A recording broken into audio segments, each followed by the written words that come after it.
Whether it's a product for home or business, farm or factory, you can be sure if it's Westinghouse.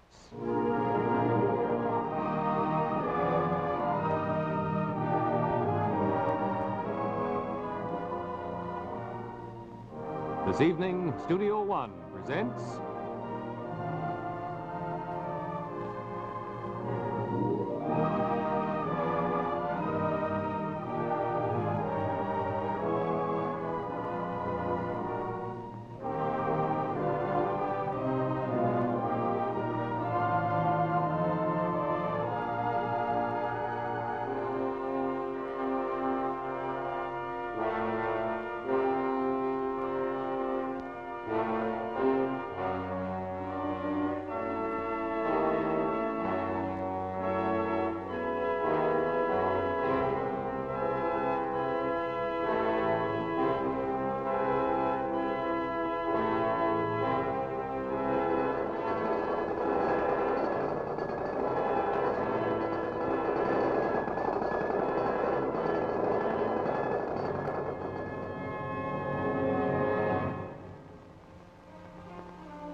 And this is the oratory, or if you prefer, the antechamber. The throne room is in there. His private apartments are through that door. And these are the Emperor's personal consuls. Landau? Hello. And that's Harold. Hi. Harold, Landau, and you're Adolf, right? Right. So you're Berthold. Say, What? is he coming in or isn't he? No, he's still asleep. Well, you could have told us. Anybody got a light? Sure. Thanks. Don't forget the butt. Don't worry.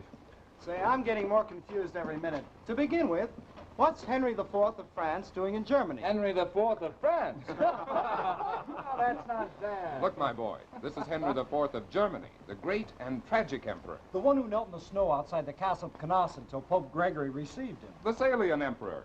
But that isn't even the 16th century. 16th century. Look, the emperor was at Canossa on the 25th of January, 1077. Pull yourself together. This is the 11th century. Oh, and I've spent all these weeks cramming up on the French Renaissance. You're only 500 years off. But now I don't even know who I'm supposed to be. Berthold, that's easy. Who was Berthold? Well, who was Harold? Don't you know? I haven't the vaguest idea. Look, none of us knows. We're not 11th century scholars like him. We just learn as we go along. You mean that's all you can tell me? All we know is you're taking the place of Adalbert, Archbishop of Bremen. He was smashed up, poor fellow, by a truck. He was on his way to see his girl. The Archbishop? I always told him he'd get in trouble with that motorcycle. After Adalbert was killed, Dr. Nolle said he wasn't going to hire anybody in our place. The three of us would be enough. But then he began to take on like mad. Now that you've driven Adalbert from me, I must have Berthold. I must have Berthold. So we sent for Berthold. And you turn up, that's simple enough, isn't it? I don't think I'm going to like it. If that man's out of his mind, one slip might make him violent. Why, he might... Oh, don't worry about that. He's never really violent. You can be anybody. Except, Peter Galliani. Peter Galliani, who is he? He was on intimate terms with Matilda of Tuscany. She was Henry's bitterest enemy, you know? Don't worry your head about the historical part. But if he ever gets the idea that you're Peter Galliani, you might as well quit. I might as well quit anyway. I don't think I'm going to like it. You can't do that. All we have to do is give you a few pointers. You'll see how simple it is. I have a feeling if I stayed around this place a week, I'd go mad, and that's not what I'm looking for. Why not? It's pretty nice to be mad here. Very cozy and friendly. And besides, you get paid every week. Of course, there's not much future to it. No, but there's a lot of past. Oh, Quiet. Stop it, will you? We're having visitors. Yes, who is it? Signor Nolle. There's a doctor with him, and there are others, do I hear, all to see him. This is a fine time to tell us. Oh, good morning. Morning. Morning, senor. These are his attendants, Doctor. Most have been with him for a long time. How do you do? Morning, doctor. The door's locked? Yes, sir. Would you care to have us leave? No, that won't be necessary. We'll only be here for a short time. When the Marquise arrives, you'll let us know at once, Giovanni? Yes, sir. You have the list of costumes? Yes, sir. They're all prepared.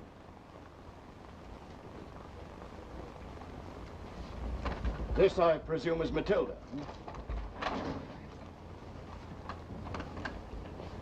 And this he. Yes, at the time of the accident. The resemblance to you is very marked. That's something I'd not expected. Well, after all, he is my uncle. Yes. Well, still, it's most unusual. But she, the Marchesa, now there the change is startling. I'd scarcely have recognized her. If I hadn't known, I'd have said it was her daughter. And Frida? Yes, there is a resemblance. I wish now I'd asked her to come, too. I'm very glad that you didn't. Huh? Oh, forgive me, that was most tactless of me. I was thinking only of the effect upon the patient. Doctor, you don't think this experiment will be dangerous, do you? Dangerous? Well, you propose to use a form of shock therapy. Now, there must always be some sort of danger in that type of treatment. My boy, from what I know of the case, shock therapy is completely justified. Now, this is no ordinary case. 20 years ago, your uncle suffered a shock, a trauma, under very unusual circumstances. At that moment, he stepped out of the world in which he was living into another world. Now, if we can reconstruct that moment and link it for a month more, well, into the stream of time, you understand, I have every reason to believe we shall effect a cure. Now, before we start, however, I should like to talk with the others, the ones who were part of that moment, the Marchesa and Baron Belcredi. Oh, yes, well, they should be here at any moment. Good. Now, in the meanwhile, might I take one more look at that letter your mother wrote before she died? There were certain facts there I should like to review carefully. Well, yes, of course. Well, that ought to break the monotony, at least. How in the world does she dare? Who? The Marchesa. He was in love with her. That's how the whole thing started. And after he went mad, there were all sorts of rumors about her and Tito Belcredi. It went on for years. And now to top it off, Belcredi gets himself engaged to her daughter. Is she the one that used to come and visit Senor Nolly? Frida? Yes. It certainly is. And there's no love lost between him and Belcredi either. I'm all at sea. I may as well give in my notice now. Oh, come now. It's not as involved as all that. Look, let's begin at the beginning. You know who that is? No, and I don't give a hoot. It's out of place. That's right. That is, it would be if it were there. What do you mean if it were there? Well, to you, perhaps, that is a painting. But to him, there's nothing there but a memory. The memory of a woman. You know, sometimes when you close your eyes, a face comes in front of you. A face you can't forget. That's what he sees there without closing his eyes. There it is. It's not there. You understand? You mean he doesn't think we can see it? Who knows what he thinks? We act as though it wasn't there. Because that's the way we think he wants it. This woman is not one person to him. She's dressed in the costume of Matilda of Tuscany. In his dream world, she is his mortal enemy. But she is also the Marchesa Matilda Spina, whom he once loved but hasn't seen in 20 years. My guess is he won't even recognize her. Well, this has all the makings of a pretty good afternoon. Has all the makings of tragedy. For years, he stood here, gazing into that face, reliving the desire and the humiliation that have never died.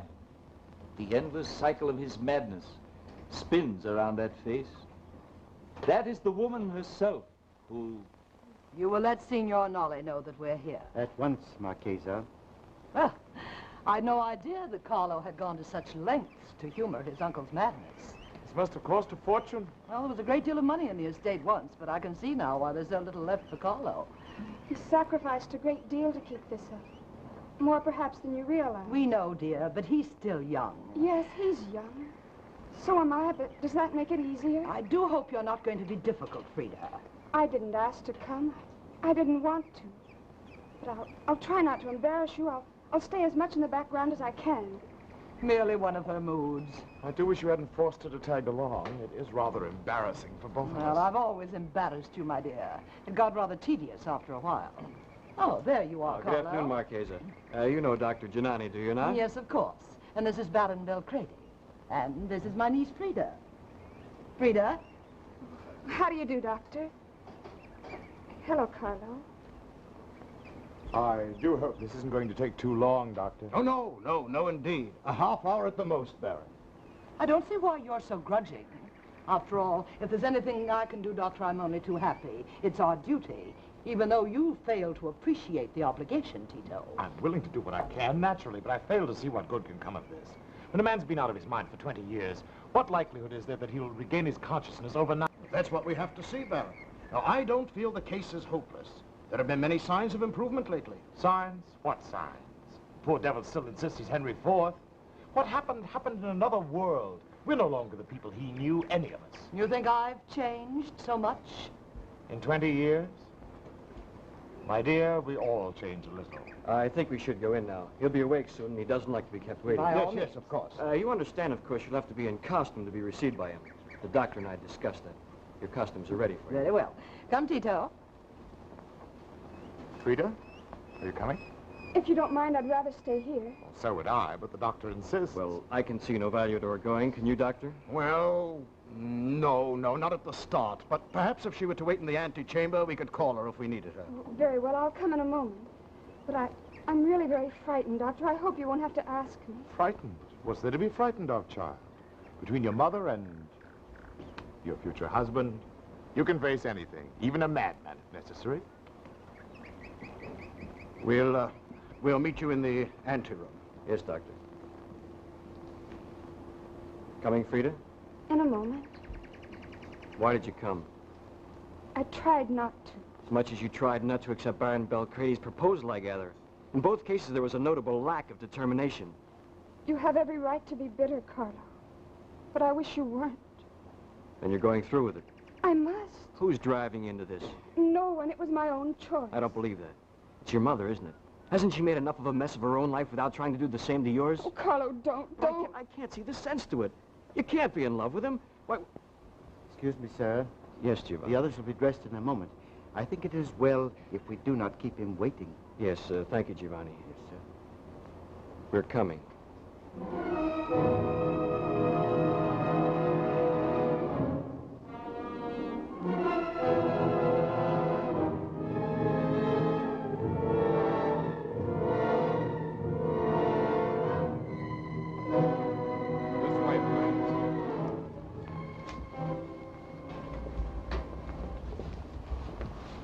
We will notify you when he is ready to receive you. Oh, thank you.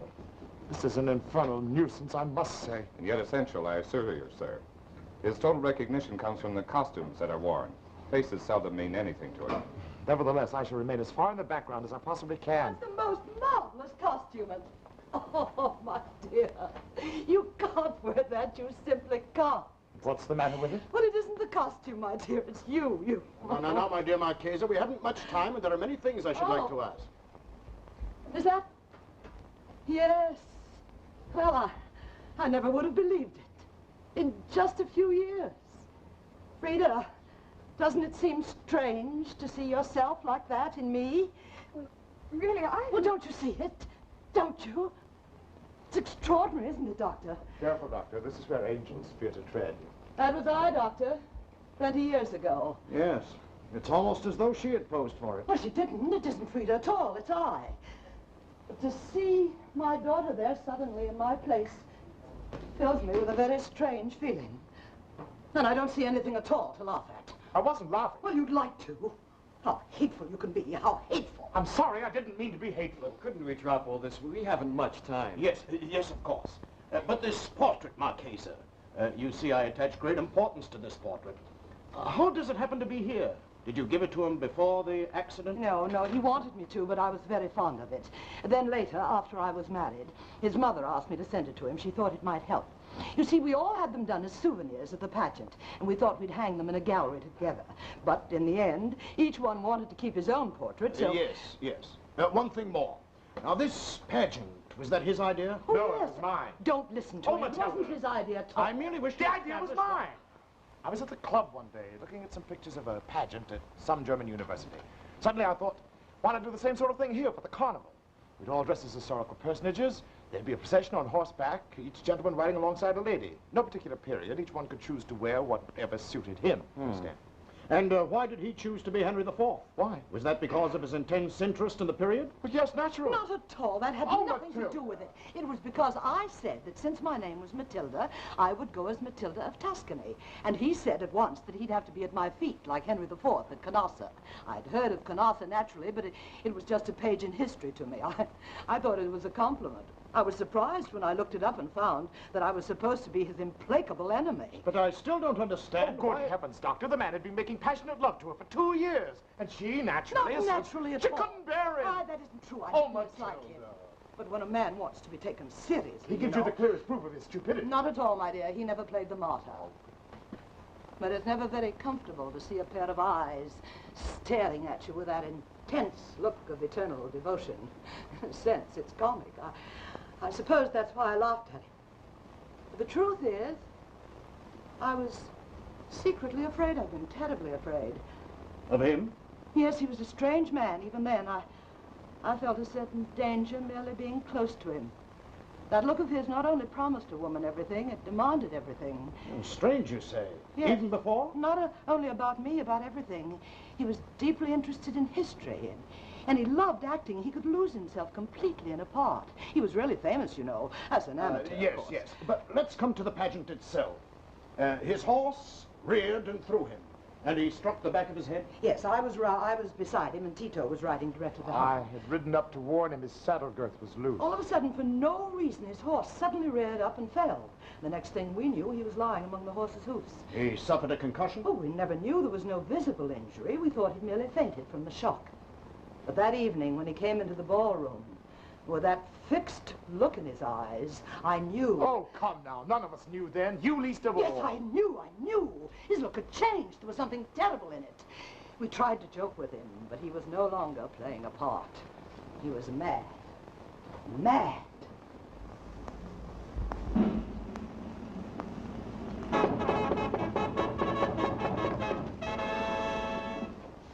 Excuse me, sir. Yes. His Majesty is waiting. Oh, good heavens. I can't even remember where I'm supposed to be. Let me review this for you quickly. You, Marquesa, are Adelaide, mother of his estranged daughter, Bertha. His mother-in-law? Now, remember, he's been estranged from your daughter for some years. Well, I can't say I'm very happy about it. You, Doctor, are the abbot of Cluny, a very close friend of his. And you, Baron, are a monk attending the abbot. Now, please do remember this. It's the costumes that matter most to him. Now, he's been on the friendliest of terms with all the characters you're playing. But what do we do? Do we bow to him? How do we behave? As though you were in the presence of the Emperor. Excuse me, sir. You'll be growing impatient. Yes. Go quickly. I will lead the way. Mother-in-law. However...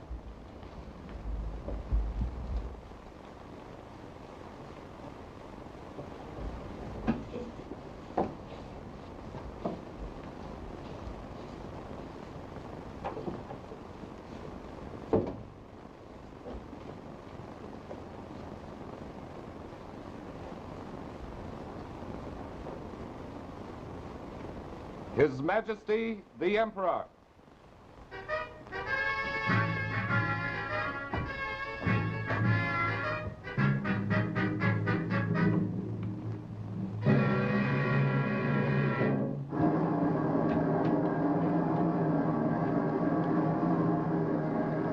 Senor. Confessor.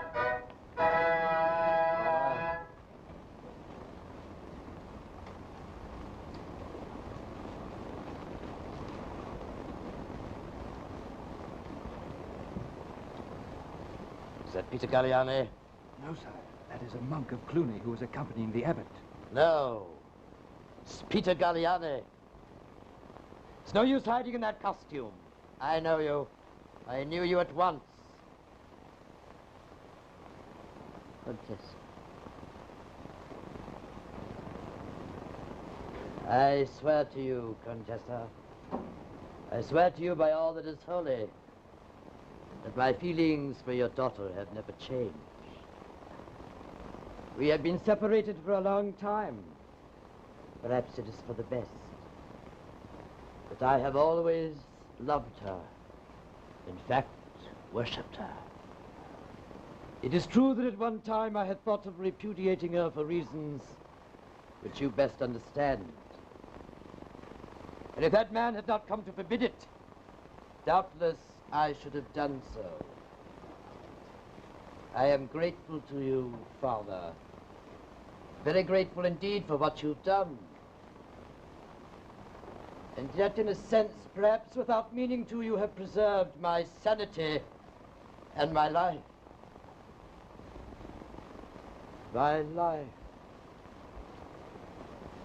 God knows my life has all been made of humiliations. Until now. Now I can humiliate myself, even before you, Peter Galliani, as you see. And yet was it perhaps you who started that obscene rumor that she, forgive me, that my wife had entered into an obscene relationship with, was it you? No, Not true, eh? Not true indeed. Indeed, how could it be? You're old enough to be her father. And besides, no, I don't believe you're capable of it. These rumors about your daughter, Contessa, must be very hard for you to bear as they are for me. Very painful. But you have a mother's heart. My own mother no longer comes to see me. They told me she was dead. Who knows? I can't even weep for her. But if you're here, that means, does it not, that I am still 26 years old, and that my mother is... Still in the convent, sire. Ah, yes. Ah, yes. I can postpone my grief. Why weep before it happens?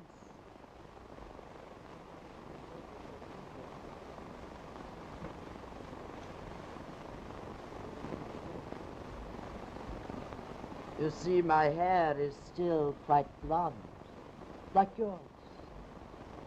The little touches help, do they not? We can't always hope to be young and beautiful. It's a matter of time. Eh, Peter Galliani, time. Spirit makes its demands, always. An old man wants to be young again. What for? To live over the same life, to make the same blunders, to commit the same humiliations. What for? What for?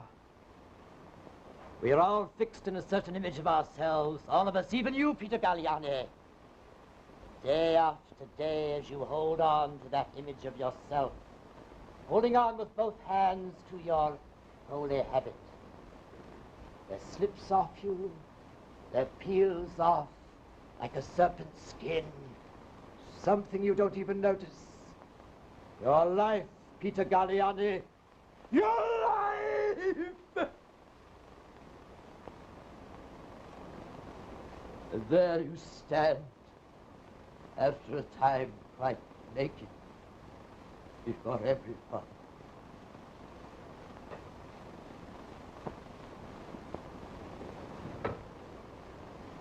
I dye my hair too, you see.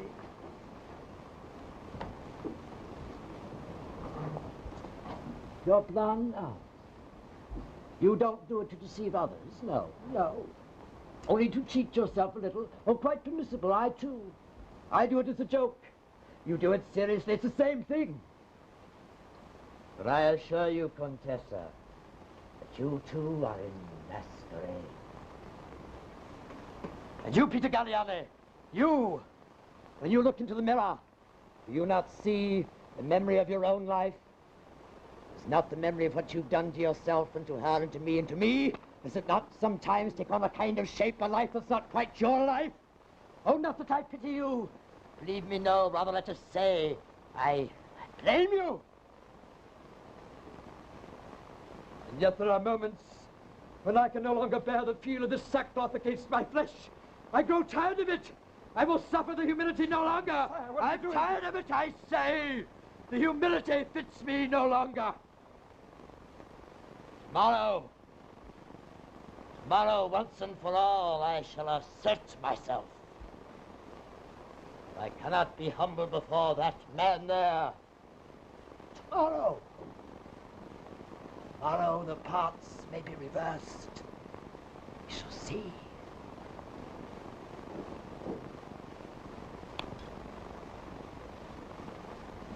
As for your daughter, Contessa, whom I have always loved, Jess, always.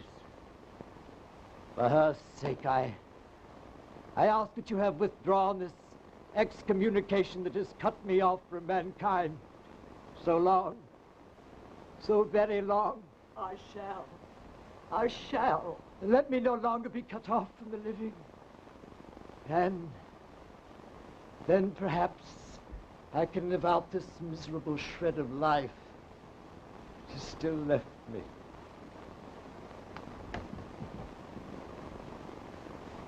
A man can't always be 26. Écoutez ça.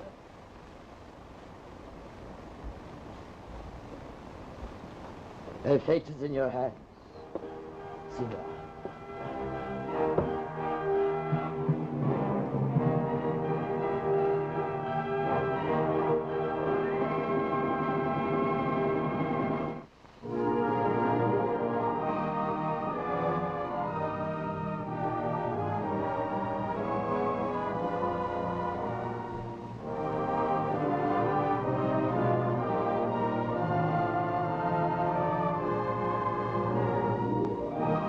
You've seen part one of Henry IV.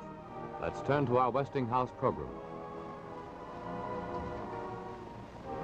Want a real Christmas kiss? Naturally. How do we get one? Just come with me and I'll show every one of you husbands how to get the warmest thank you kiss you ever got on Christmas Day. For instance, here's a gift that would rate a kiss from any woman. A Westinghouse toaster. And isn't it a beauty? It looks like Christmas, doesn't it? Just set it for light, medium, or dark, and the toast pops up exactly the way you want it. Now, there's a gift that will come in handy on Christmas morning, too. A Westinghouse automatic coffee maker. There's no watching, no stirring. It brings your coffee to the very peak of its flavor. Then it automatically keeps the coffee piping hot as long as you want it. Let's look at this one. The best waffles ever for Christmas breakfast, because it's a Westinghouse automatic waffle baker. Just set it for the kind of waffles you like best. A tiny signal light tells you when it's time to pour the batter and to take the waffle out. Ladies, this is your turn. I'll bet that man of yours would love to make himself real tasty toasted cheese sandwiches on a Westinghouse sandwich grill. It toasts, fries, grills, and warms. And look at the double grilling surface. The heat is automatically controlled, and a signal light shows you just when the temperature that you want is reached. Ladies, gentlemen, make it a Westinghouse gift this Christmas, and I know it will be a merry one. Come on in my store and get the kind of gifts your family and friends will really use. Yes, there's usefulness as well as beauty in a gift by Westinghouse. Look for the Westinghouse Christmas gift display for gifts that will be truly appreciated. Remember, everyone wants Westinghouse.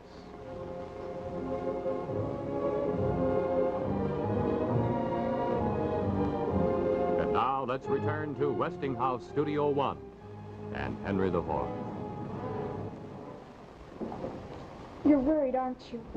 Yes, it's difficult to describe. I feel anonymous something as though... As though what? I don't know. Well, can't you hear anything? No, these doors are very heavy. No, wait, yes, I think they're coming now. No. No, definitely not, my dear Marquesa. Believe me, I know what I'm doing. You must trust me. Did he recognize you? Of course, he knew me instantly. Oh, now, my dear Marquesa, I think that's most doubtful. Oh, I tell you, he did. I saw it in his eyes. Well, you both heard what he said. All I heard was a lot of gibberish about makeup and humiliation. Well, he meant me. It's quite true, Doctor. My hair was dark once, just like my daughter. He's never even seen Frida. Oh, stupid. When he said my daughter, he meant me as I was then, don't you see? My daughter is myself. This madness is contagious. Fool, don't you understand? He was speaking of me all the time. Every moment, every word. Oh, that's not bad. He never took his eyes off me, and yet he was speaking of you all the time. I suppose he thought you were Peter Galliano. What you mean? Please, but tell please. Tell me, Doctor, is he sane? Is there a chance? He's not sane, no. However we may interpret his remarks, one thing is clear. He understood, at least in part, the difference between his make-believe and ours. For example, Baron, some deep-seated suspicion made him see in you an enemy. And in his habit of mind, that enemy was given a name from his world of fantasy. Is there any reason, Baron, why he should look upon you as an enemy? I can't imagine Of course there's a reason. There was always the bitterest feeling between them. Oh, that's ridiculous. We were very good friends. Oh, you were polite, yes, but under the surface he never could forgive you because of me. He thought you were vulgar, cheap. Now see here, Matilda, this is Stop not it, part stop it, both of you. Yes, quite. So, let us say there was some small friction between you then. And later, this exaggerated in his mind. But there comes a point in a case of this sort where the patient's sense of association weakens. He is constantly shifting from dream to reality. The elements of his fantasy no longer hold together. The very personality behind which he has hidden all these years becomes transparent. And through it, he begins to see the glimmer of reality. And that's the stage you feel that he's reached now, Doctor? Exactly. Now, if at this point we are able to administer a violent shock, I'm convinced he stands a very good chance of shaking off the illusion in which he's been living for so long. Let me see if I can explain this to you. In his mind, he is still, well, you heard him say so, he's still 26 years old. And the woman with whom he is in love is still 20, or even less. It's not you, therefore, Marchesa, whom he loves. It's your daughter. What? I? Yes. You have the coloring, the skin, the raven hair, the look around the eyes that still haunts him. But here, look for yourselves. There's the woman he still loves. There. And there. Yes. Now I begin to see. For that reason, Marchesa, you are no more than an object of pity to him. No, that's not so at all. I saw the look in his eyes. They were filled with regret for his and my lost youth, for the horrible things that have happened to both of us. If there was one thing I saw in those eyes, it was a longing. Oh, not for me, you idiot, not for me, but a longing to be rid of the disguise in which he's been hiding, to be free. Yes, no doubt. No doubt just below the level of consciousness, such a desire does exist. Yes, but what is there left for us to do? I propose to turn back the clock, but I shall need your help to do it. Well, I'm ready, Doctor, but how? How? Have you kept the dress you wore at the pageant, Marchesa? Yes, I have it at home. Why? Could it be sent out here by evening? I suppose so. And have you, Signor Nolli, a costume similar to the one he's wearing there in that picture? Well, yes, we have many things of that sort. I think we can surely find something. Good. I want you and Frida to pose in the niches behind those frames. What? And to spring to life before his eyes. Oh, no, I couldn't. Now, wait, please, Frida. This, I feel, will supply the shock that is needed. You'd better be prepared to pick up the pieces in a basket, Doctor. You aren't asking him to leave 20 years, but 800 years. For us, it's simply a matter of a couple of costumes and a masquerade. For him, it's a leap across centuries of time. It's too good to get jumpy, sir. Oh, you don't agree, I see. No. No. For time to him and time to us are very different things, dear Baron. And do you feel there's a chance that he's close enough to Sandy that this might cure him? Well, let us rather say it may better his condition. I cannot guarantee a cure. Well, I'm willing to do everything I can. And I. And your daughter? Frida? Do you want me to? Yes. Then I'll try. I'm ready. Good. Now, the next thing is to get the dress for her. Well, I'll send the car into town for it, and we can have the dress here by evening. Very well. I don't like it. I feel it's hard to express. And yet, there's nothing we can hope for but a cure. And that in itself may be the greatest disaster of all. Perhaps once outside this masquerade may be lonelier than ever before. Which of us is not? Well, we have no time to argue now. We have too much to do. No doubt. It's for just such reasons that we are what we are. We're all of us too busy even for shame. However.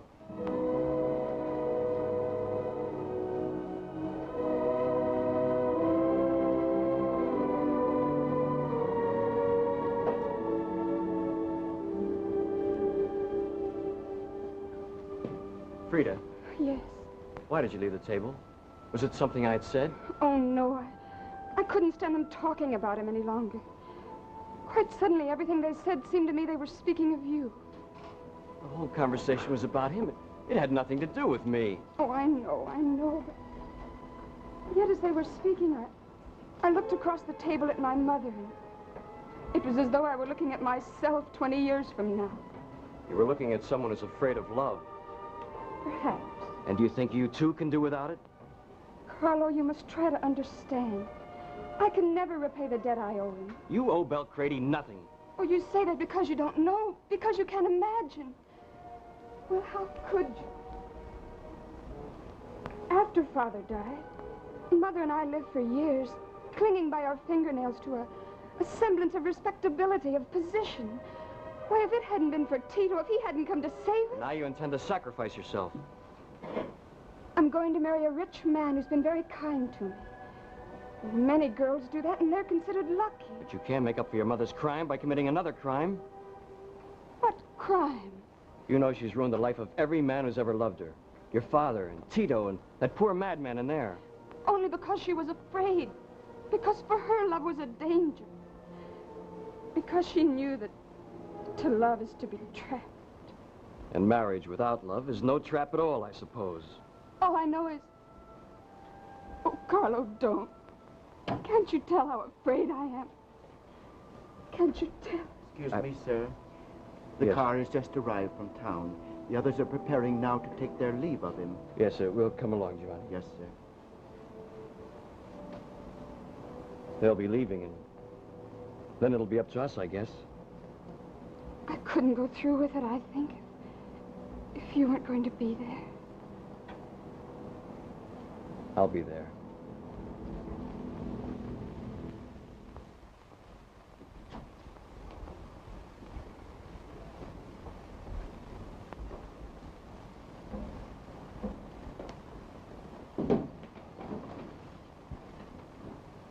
Your departure fills me with regret, Contessa.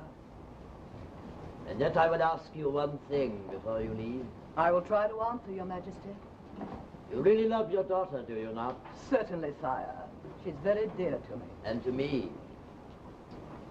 Therefore, I beg you, do not throw her to the wolves, Contessa. Wolves. Understand me? But I should not like you to think you capable of such an act of selfishness. But enough. I fear I've kept you standing too long already. I thank you, Contessa.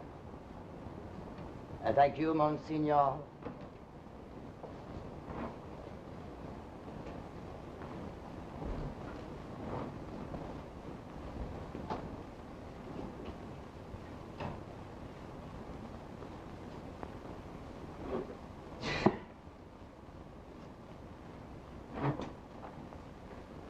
Puppets, buffoons!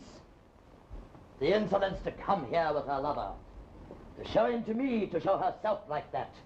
With her dyed blonde hair, her silly grin, her painted cheeks. The impudence of it. The vulgarity. Close the doors. She had to see what happened to me, her masterpiece. The triumph of matter over mind. Well now, which of us is the madman? Tell me that. Well, what's the matter with you? Am I mad or am I sane? Answer me that. I'm mad, all right. I'll prove it to you. Come here, get down in front of me. Come on, in front of me. I command you, yes, I command you. Now down on your knees. Down on your knees!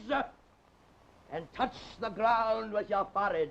All the way down. Well, that's the way you have to act before a madman.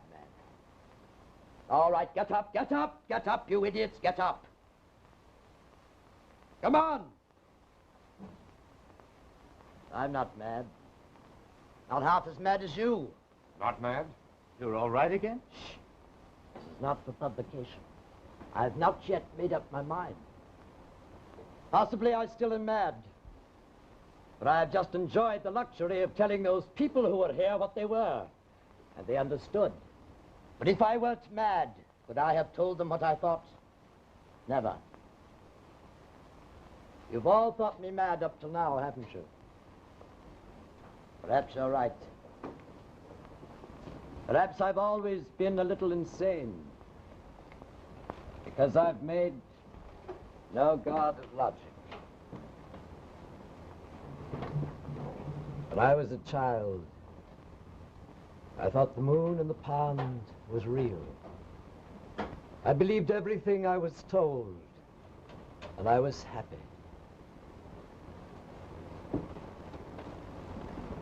But it's a terrible thing not to hold on to the things which seem true to you today, merely because you're afraid, because people will tell you that you will not believe them tomorrow.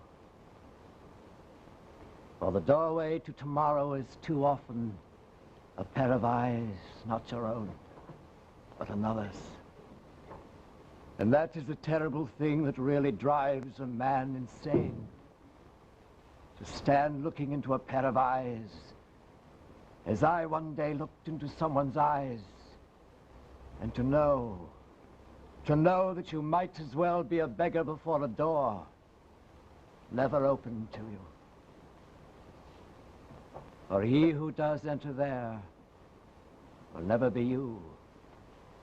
Someone unknown to you, with his own different, impenetrable world.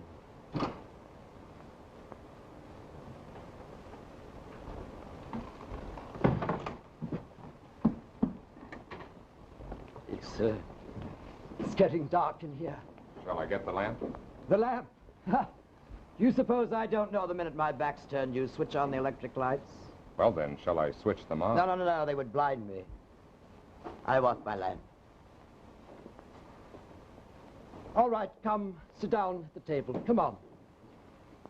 Sit down at the table. That's it. Sit down. Oh, no, not like that. You look like a lot of waxworks in an easy, relaxed manner. That's better. And you, shift around a bit. And I, here.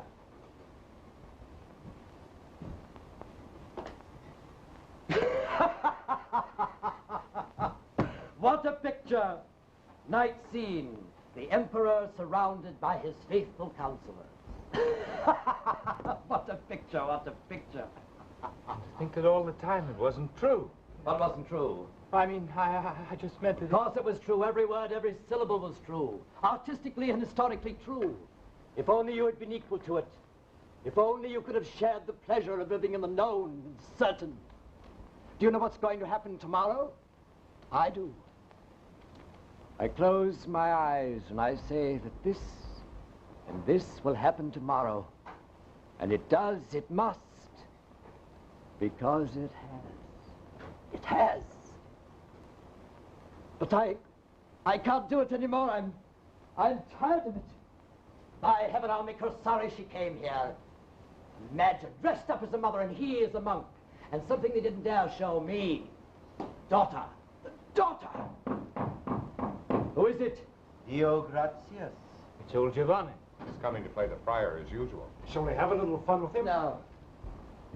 No, do you expect me to make fun of a poor old man who does this just for love of me? Let him in.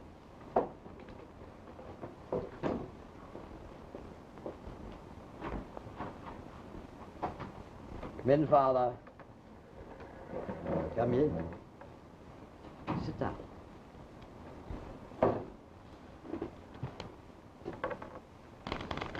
All the documents relative to my life and reign that are favorable to me will be destroyed by my enemies. Only this chronicle written by a poor old monk who is devoted to me will carry the memory of my life into the future. Right, Father. Right. I am ready, sire.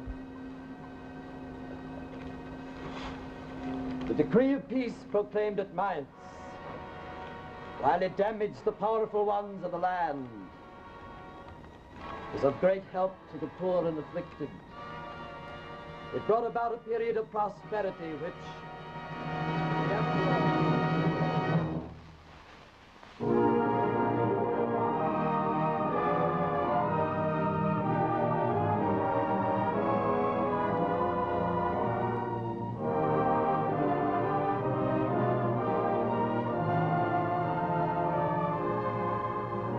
And now let's pause for a moment and look at our program again.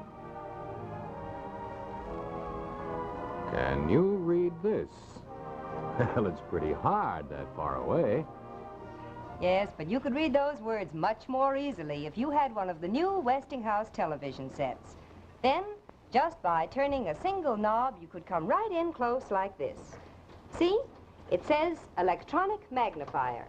And only the Westinghouse television sets have this wonderful new development that give you a real close-up whenever you want it. And all you have to do is turn this knob right here. Suppose, for instance, that you and the children are watching a Santa show with the screen set at standard size, and you want a real close-up. Just turn the Westinghouse magnifier knob, and instantly you're up so close you feel you could almost tell Santa, "I want a new Westinghouse television set for Christmas." The exclusive Westinghouse electronic magnifier gives you a picture image half again as large whenever you want it. Takes you right into the center of the action. And now I want to tell you about another wonderful new development of Westinghouse television. It's called synchro tuning.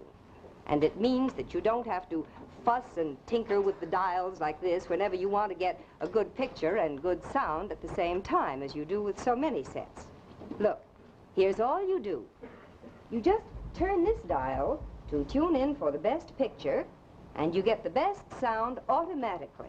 That's the miracle of Westinghouse synchro tuning.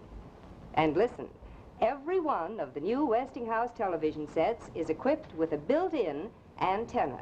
Now that means that you save the entire cost of an expensive roof antenna in a great many localities. You save as much as $45. So if you want to save money and really see television, see it at its best. Just see me. Yes, let me show you the perfect Christmas gift for all your family.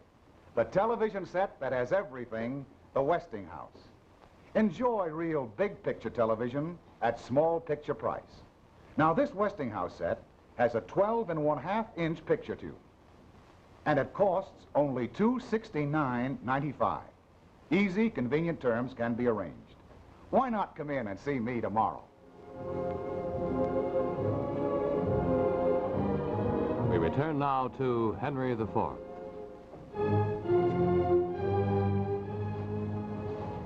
There, now you see, in this dim light they'll be able to step into the empty frames and no one could tell they were not the very portraits themselves. I'm still highly skeptical. But it's so extremely simple. That's why I have such hopes. I only hope you're right. Here they come. Oh, very good. Well, it's very good. Excellent. Come in, come just in. the way he Her looked Highness, today. the Countess Matilda of Canossa. Oh, It's too full of memories. I don't like this. horrible. I wish we'd never started it. No, it's perfect. But can you be sure, Doctor? I can imagine his outrage being so great he might do anything. There's absolutely nothing to fear, my child. All of us will be waiting right behind that door. Nothing can happen, I assure you. Now, come. No, I wish I'd never seen this. It is rather horrible, isn't it? Your hand so, my child. Yes. And, Signor Nolly, turn a trifle this way. That's it. That's it. Now then, let's leave them. The illusion is perfect. Perfect. This way, please.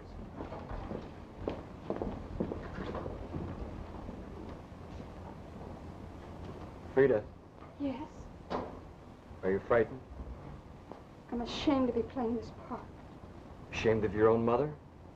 Yes. And yet you're not ashamed yourself to do just as she would have done. Oh, Carlo, don't. Perhaps if I were older, I'd be filled with a disgust so great I could submit to it. But I don't truly know what it means to be held by any man, Carlo. I just don't know.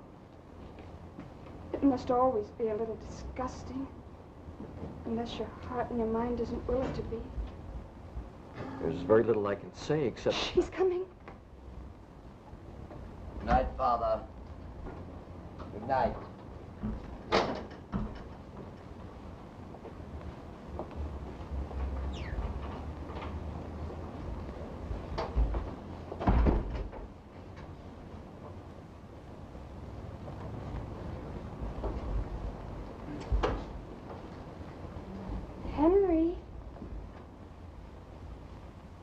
Who called me? Henry? Oh!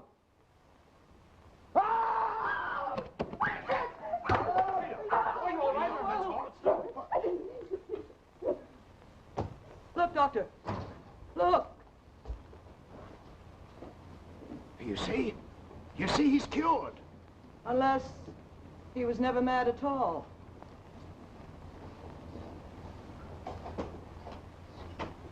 What a marvelous combination. Before and after. Beauty of innocence and the beauty of, what shall I call you, Contessa? Experience? Well, the ball is over, eh? We'd better change. Where shall we go, Tito? To the club, to dinner? Why, wherever you say. How they will think I am mad. And I was.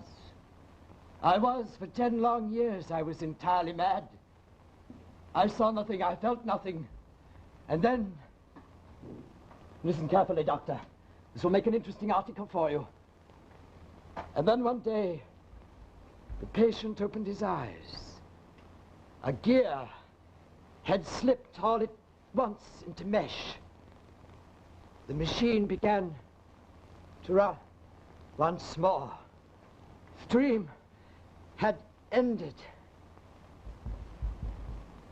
And then, one day I looked into a glass, and I saw that I was gray. So am I. Yes, but with this difference. You grew old, but I woke up one day, and I was old. Not only my hair, but inside, all of me was gray. I woke up one day and saw that my life was gone. It's happened to all of us. Yes, I know. So, you had to come here, all of you, to cure me, eh, of my madness, which was caused by a fall from a horse which reared when someone, I wonder who, treacherously picked it from behind. That's a lie. So that it would rear and I would fall. I say treacherously. But perhaps it too was meant as a joke. Well, it's not true. You didn't. No, it's not true at all. No, it's true. Both of you. And I have not the slightest use now for the miserable scrap of pity or remorse that you may feel. For 10 years, Doctor, for 10 years I acted out a part of which I was fully conscious.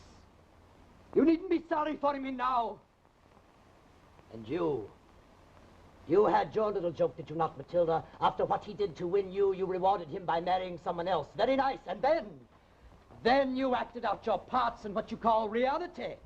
But your lines were bad, your scenes lacked point, your plot was stupid, and your acting... Forgive me. I don't want to be offensive. How can you be so cruel? But while time stood still for me, you became someone I no longer recognize. Naturally, I was not in my right mind. But did you recognize her when she gave herself to you 15 years after you'd stopped wanting her? You have no right. True. This is the face. This, unspoiled, without guile. Do not be afraid, my child. Yet more than a child. The dream alive in you, moving, breathing. The dream that once was mine. Leave her alone.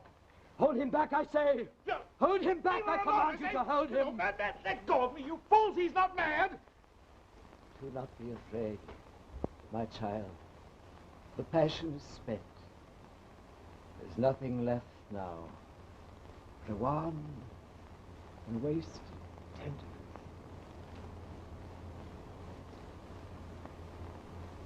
Take her, Carlo. Give her the passion I was refused. Give her the love I never could. Leave her alone. She's mine. Yours! Yes, mine. You're not mad. I'm not mad, eh? Am I mad?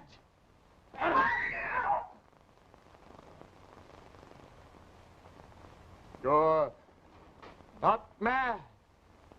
You're the... Let's get him out of here.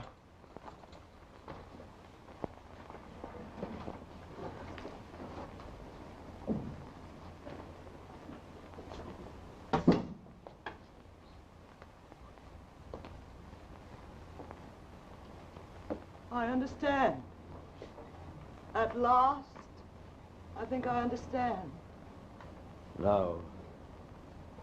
Even now, you understand nothing. I wanted to be free. For one clear, full moment, I wanted to be free. But you, most of all, wanted it otherwise. And you've won what you wanted.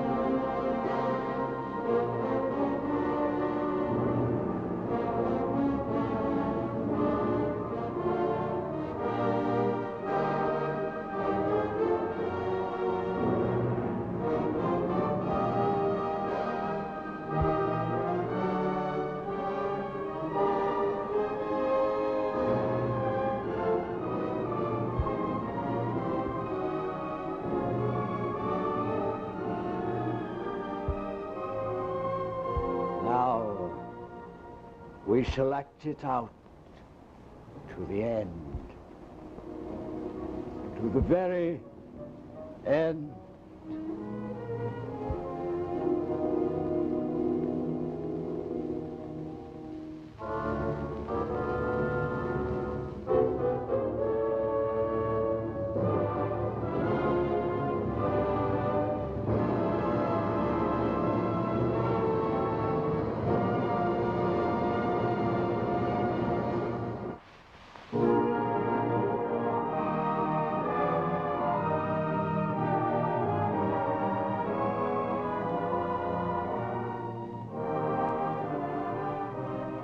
Sure is a strong word. But over the years, we at Westinghouse have learned to live by that word. Tonight's story of the sureness behind every Westinghouse product begins with a thunderstorm, a flash of lightning, a momentary dimming of the lights. A dimming, nothing more. Lightning had struck our power line, but without causing a short circuit or doing any damage. And all because of the many safety devices like this lightning arrestor developed by Westinghouse. To test the sureness of safety equipment like this, Westinghouse high-voltage laboratories make man-made lightning that shatters this pole. And in high-power laboratories, Westinghouse engineers short-circuit enough electricity to supply a city. Thousands of tests like these mean safety for American power lines, unfailing electricity for you. Taming the might of electricity until it's as safe as this little kitten is the job of Westinghouse. A job in which Westinghouse sureness forever stands guard. Whether it's for home or business, for farm or factory, you can be sure if it's Westinghouse.